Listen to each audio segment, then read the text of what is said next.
Ganda nito mga kaistorya. Pinuri po at inalaala po mga kaistorya ng Foreign Affairs Prince Faisal bin Farhan Al Saud ng Saudi Arabia, si PBBM at saka po si former and late President Ferdinand Marcos Sr. Inalaala niya, kilala niya si former President Ferdinand Marcos Sr. mga kaistorya. Naging niya icon sa world stage.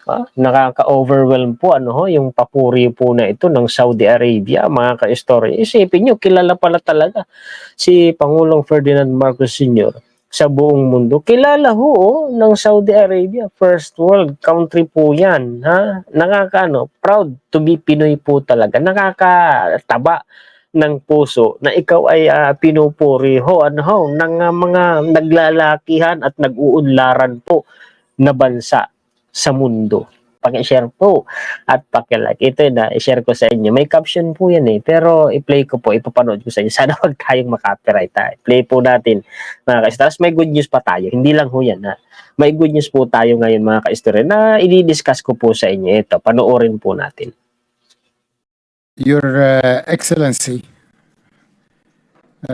Mr. President Ferdinand Marcos Jr., Your Excellency's secretaries from the Republic of the Philippines, ladies and gentlemen, good afternoon. And allow me, on behalf of His Majesty, Custodian of Two Holy Mosques, King Salman, and His Royal Highness, Crown Prince Mohammed bin Salman, and the rest of the Saudi government, to extend our very warm welcome to His Excellency the President of the Philippines, and specifically to welcome the entire Filipino delegation, as well as my colleagues from Saudi Arabia, to this roundtable discussion, which I am sure is going to be quite fruitful and impactful on the relationship between our two friendly nations.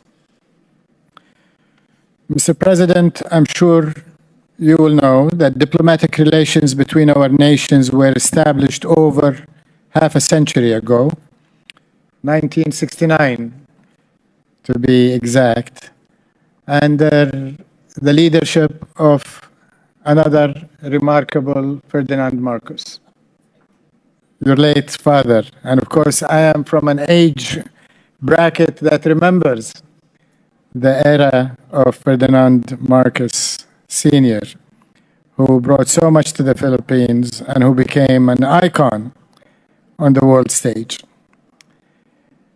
In September last year, Mr. President, you received our Minister of Foreign Affairs, His Highness Prince Faisal bin Farhan Al Saud, and he reported very, very highly of the meeting and your warm welcome and your outlook on improving the relationship, which is already very good, by the way, between our two countries.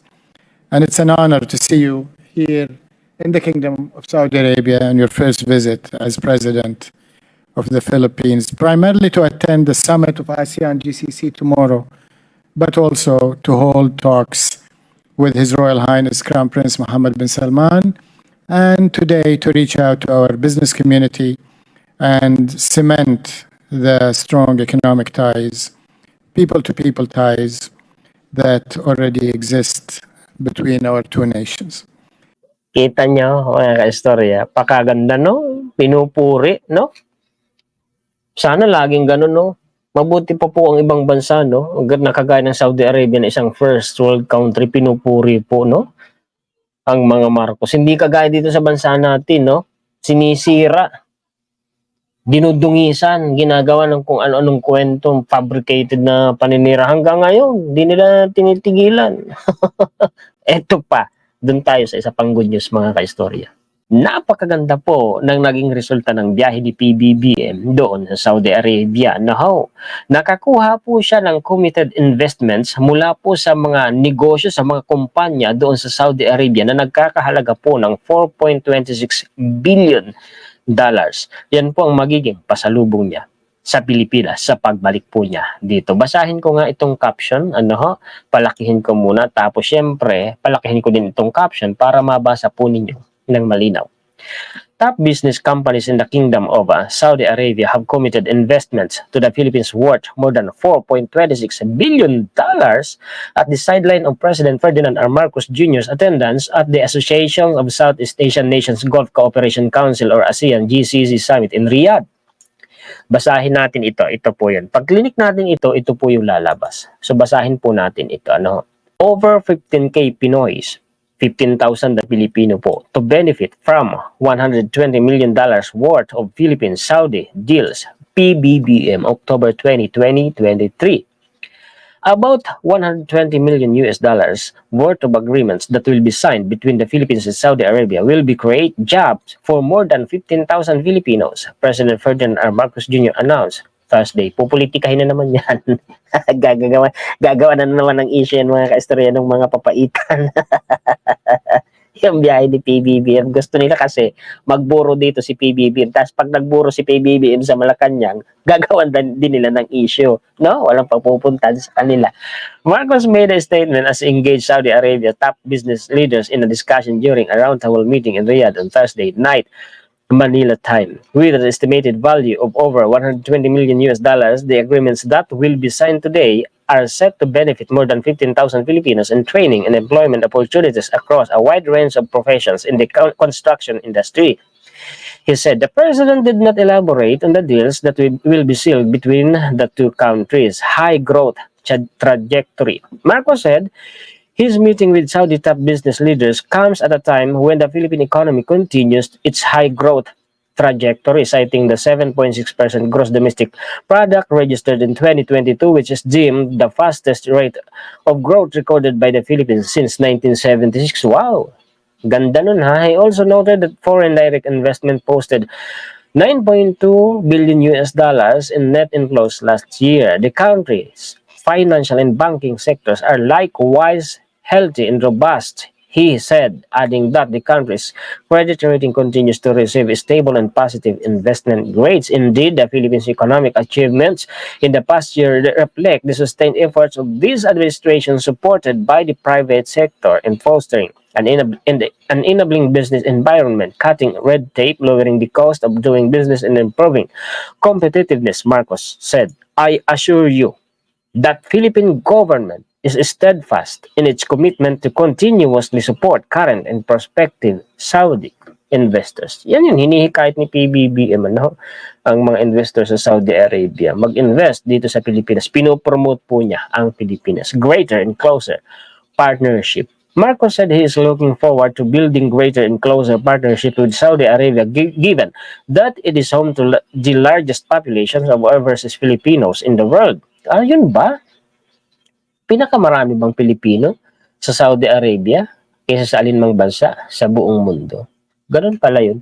Saudi Arabia accommodates about 1 million overseas Filipino workers. Dami yan, nasa 1 million ang mga OFW pala doon, as well as the largest community of Filipino professionals in such industries as engineering, architecture, and health care. We also stand ready to welcome you to our tropical country so you may personally see what a globally competitive Philippines can offer, Marcos said. So sinihikayat niya yung mga foreign investors doon sa Saudi Arabia. He said, the Foreign Act, so on and so forth. I urge you to further engage with my economic team to learn more about such benefits, so on and so forth. Kasi alam ko naman, ayun yung humahaba na.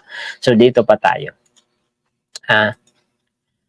Business leaders in Saudi Arabia expressed their warm response to Maharlika Investment Fund on Thursday as they signified their intention to learn on the success stories of the Philippines in terms of its finances. Kita nyo?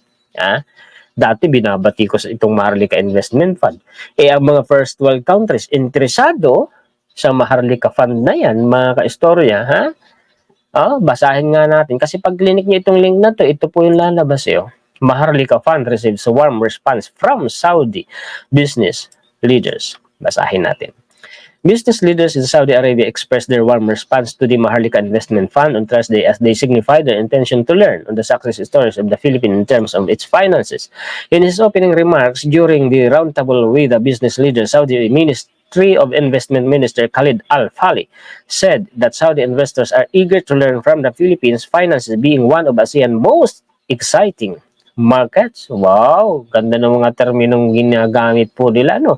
Al-Falih added that Saudi's business communities are particularly interested about the MIF. Kita nyo, ha?